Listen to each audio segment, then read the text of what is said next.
suis un peu comme vous, c'est un peu comment. Vous vouliez nous parler des Amérindiens, non? Alors oui, moi je ne suis pas du tout un spécialiste des Amérindiens, contrairement à ce qui est donné là, c'est un peu enflé.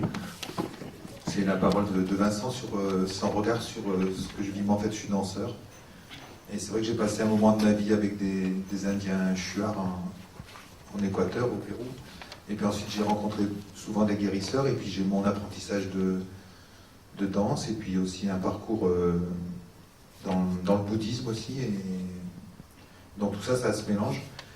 Bien entendu, on est devant l'endroit qui est un peu cruel pour nous, c'est de voir que finalement, on a fait beaucoup d'erreurs dans nos représentations du monde et dans comment on a mis en jeu nos propres vies et la vie des autres. Alors on est nous, blancs, on a froid.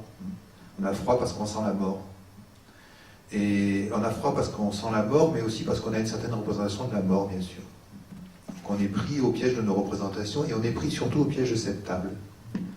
C'est-à-dire que on a parlé de schizophrénie et aussi d'empathie ce matin. Et vous voyez, schizophrénie, c'est coupé au niveau du diaphragme, schizophrénose. Et bien c'est exactement ce que fait la table. Elle sépare les parties hautes et les parties basses. Les parties qui peuvent s'exprimer et les parties qu'on va cacher. Alors moi, ce que je vais faire, c'est que je vais me mettre sous la table. Pardon, je voudrais juste passer les micros. Et je vais essayer de m'exprimer depuis cet endroit. Vous allez voir comment ma parole est forcément assez, voilà, va être difficile à entendre pour vous et surtout va avoir du mal à paraître sérieuse, mais c'est une place qui me va très bien. Et puis parce que c'est mon rôle d'artiste de divertir. Hein. Et divertir, ça veut dire changer de point de vue, en fait. Oui. Et je pense que ce sera intéressant pour... Enfin, moi, c'est ce qui m'a plu avec ma rencontre avec les Indiens, en fait, c'est qu'ils m'ont fait changer de point de vue. J'étais allé pour ça, mais je ne savais pas. C'était à mon insu, de mon plein gré, comme Richard Virin, si vous voulez. Alors, par exemple, pour parler de science chez les Indiens, et le postulat sur la science, c'est qu'il y a la recette du curare.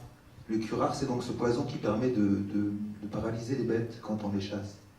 Et en fait, le curare, il est fait avec différentes plantes qui poussent dans différents pays d'Amérique du Sud, à différentes saisons de l'année, et qu'il faut cuisiner d'une manière très particulière, dans un mélange chimique très très complexe, pour que ça fonctionne.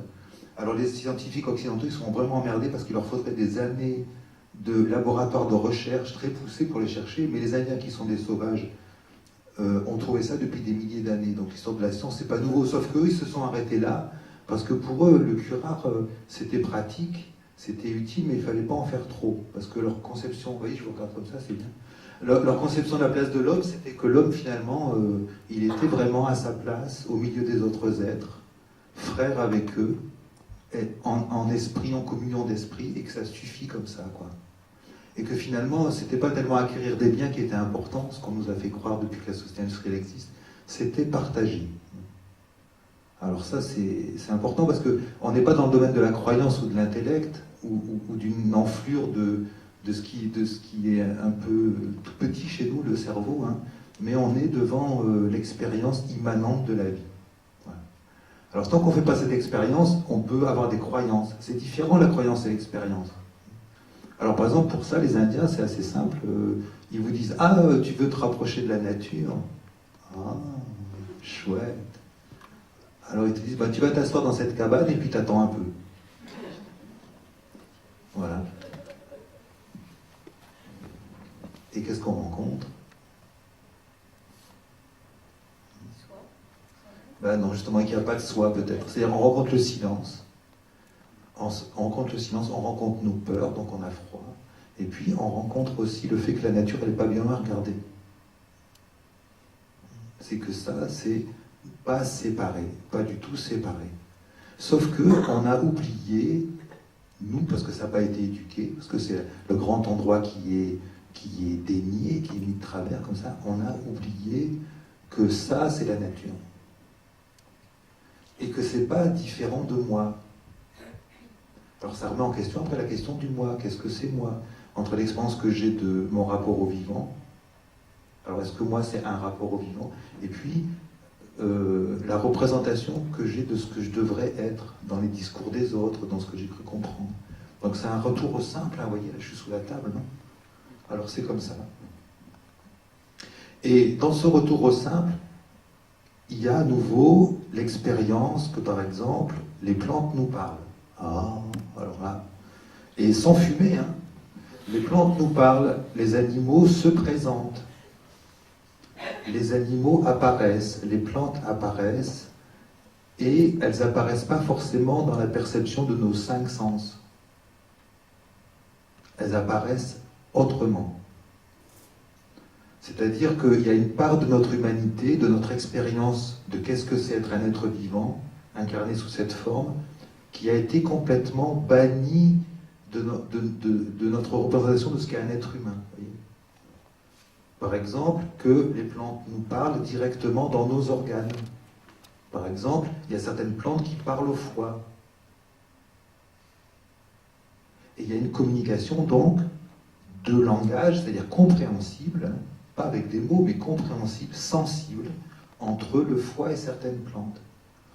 Entre eux, le fait que, par exemple, les animaux ont besoin des chasseurs, qui ont besoin des prédateurs, qui ont besoin de certaines plantes et de certaines conditions météorologiques pour se signaler. Et tout ça fonctionne comme ça très bien. Alors, on a ces expériences qui sont possibles sans être vraiment, sans être né là-bas, quoi. C'est présent, c'est possible à Paris, quoi. C'est possible à Paris. Mais comment on a oublié ça, si vous voulez? On est inconscient de ça. Hein. La question de la conscience, c'est bête, mais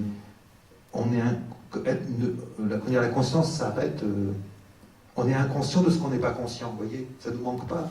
Ça n'existe pas. Vous avez une colline, vous ne savez pas qu'il y a le monde derrière. Ben, vous vous contentez de la colline. Pareil, vous avez un appart, vous ne savez pas qu'il y a autre chose derrière. Ben, pareil, vous avez ça, vous êtes ça, et vous savez pas, vous n'êtes pas sensible à ce qu'il y a là. Donc ça vous paraît petit, en fait. Et on peut fonctionner qu'avec ce qu'on est conscient. Donc si on pense simplement en termes de... comme on pense, tous, c'est assez petit, en fin de compte. Ça vaut peut-être même pas le coup. Hein. Voilà. Alors, l'apparition, voilà. Alors, les Indiens, ça me surprenait toujours parce qu'ils partaient à la chasse. Alors, comment ils partaient à la chasse? D'abord, ils rêvaient.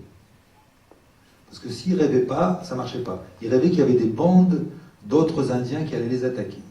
Selon comment ils étaient parés, c'est-à-dire avec des couleurs sur le corps et tout ça, c'était tel ou tel type d'animaux. Parce que c'est inversé dans les rêves, les animaux et les hommes. Donc si on rêve de pécari, c'est qu'il y a des ennemis humains. Mais si on rêve d'humains, c'est qu'il y a des pécaris. Alors, il disait, par exemple, j'ai vu 3 pécaris, enfin 3, par exemple, guerriers de telle tribu qui sont à tel endroit. Et puis il y a aussi des femelles, et puis il faut marcher tant de jours. Alors, donc c'est qu'il y avait tant de pécaris, tout ça. Donc à ce moment-là, ils partaient. Mais avant de partir, ils jeûnaient. Alors, c'était pas tellement bien, niveau sportif, hein, de jeûner avant de faire une marche de 2 jours. Mais bon. C'était peut-être pas ça qui comptait. Alors, ils jeûnaient, ils se paraient d'une certaine manière, c'est-à-dire qu'ils rendaient des parties d'eux-mêmes invisibles. Pas invisibles aux yeux, hein, parce que dans la forêt tropicale, de toute façon, on ne voit pas grand-chose. Alors, mais invisibles pour les pécaris. C'est pas pareil de se rendre visible ou invisible pour les pécaris ou pour la chasse à l'anaconda, par exemple. Parce qu'ils ne perçoivent pas le monde pareil. Et après, seulement après avoir jeûné, après avoir maquillé le corps, paré le corps, rendu visible ou invisible certaines parties, ils partaient dans la forêt. Et moi, j'avais vu des films jeunes sur les Indiens qui étaient invisibles en Amazonie, puis qui tuaient les conquistadors. Puis je me disais, comment ils arrivent à se rendre invisibles? En fait, ils ne se rendent pas invisibles, ils laissent apparaître ou disparaître certaines choses de l'humanité. Alors, qu'est-ce qu'il faudrait qu'on laisse disparaître, par exemple, pour qu'autre chose apparaisse? Bon, alors... Et après, ils partaient. Et là, les animaux étaient bien entendu au rendez-vous fixé dans le rêve, hein, parce qu'il n'y a pas de raison, c'est fiable. Hein. Et à ce moment-là, il y avait quelques animaux qui s'offraient. Alors c'était assez simple. Ils tuaient les animaux, puis après, ils laissaient les viscères sous certains arbres qui permettaient la régénération des pécaris. Très important. Et puis, on faisait des rituels. La mise en beauté du pécari aussi, c'est-à-dire comment il était préparé, vraiment rendu très beau, et puis ensuite comment ensuite il était partagé. Et ensuite jeûne, encore. Et oui, parce que il faudrait, pour que l'être humain là, soit sensible aux autres animaux, il faut qu'il accepte un peu de discrétion, alors c'est pour ça qu'il sera invisible, et puis aussi un peu de nettoyage. Parce que l'être humain, pour eux, il faut toujours qu'il se nettoie un peu d'être un être humain. Parce qu'il y a une petite graine en lui, là, qui est sacrément agitée et qui peut même prendre toute la place du reste. Oui. Et même que l'être humain est capable de s'identifier complètement avec cette petite graine et de croire que le monde tourne autour de ça. C'est pas grand-chose. Hein. Alors les Indiens, ils font très attention à ça. Alors il faut jeûner, s'isoler dans la forêt, trouver du silence, être en retraite et s'occuper de ça. Mais pas s'occuper de ça pour sa beauté, pour sa santé, pour son efficacité. S'occuper de ça parce que ça a une tendance qu'on n'explique pas à sortir de l'ordre naturel, à sortir de l'esprit, si vous voulez. Il y a une espèce d'arrogance de l'être humain de vouloir s'approcher de l'esprit, là, cette capacité comme ça. On est bien. Oui, mais avouez que votre expérience de dessous de table, elle est parasitée par l'usage du micro. Pourquoi ? Si vous étiez sous la table et sans le micro, l'effet ne serait pas le même. Oui, mais il faut que j'apparaisse là. Donc j'apparais. Alors, après, la question d'apparition-disparition, ça c'est très important. Par exemple, à un moment donné, les Indiens, j'ai trouvé qu'ils étaient très très beaux. Ils se mettaient par exemple beaucoup de terre ou des plantes, des sucs de plantes sur le corps. Et puis quelquefois un peu des plumes aussi. Et puis des belles parures de tissu, tout ça. Et ils dansaient beaucoup. Et donc ils apparaissaient dans ce qu'il y avait de plus beau en fait. Hein, et de très excentrique, quasiment des drag queens. Hein. Et en fait... ils le faisaient d'autant plus librement que c'est pas eux qui apparaissaient en tant que eux, parce qu'ils ne se concevaient pas eux comme on se conçoit nous, comme un être humain avec son nom, son identité, son ego, tout ça. Non, non. Ils laissaient apparaître la beauté du monde. Voilà. Alors c'est important quand on fait un acte. Est-ce que je fais un acte ? Par exemple, cette parole que je suis en train de prendre, vous voyez, je m'expose beaucoup là. Alors, est-ce que je sais de le faire pour mettre en valeur la représentation que j'ai de moi ? Avec ma carte d'identité, tout ça. Ou bien, est-ce que je le fais pour vous rendre sensible quelque chose de la beauté du monde ? Alors, là, on a des endroits comme ça où on peut travailler, je pense. Voilà, je ne vais pas vous embêter davantage. Merci.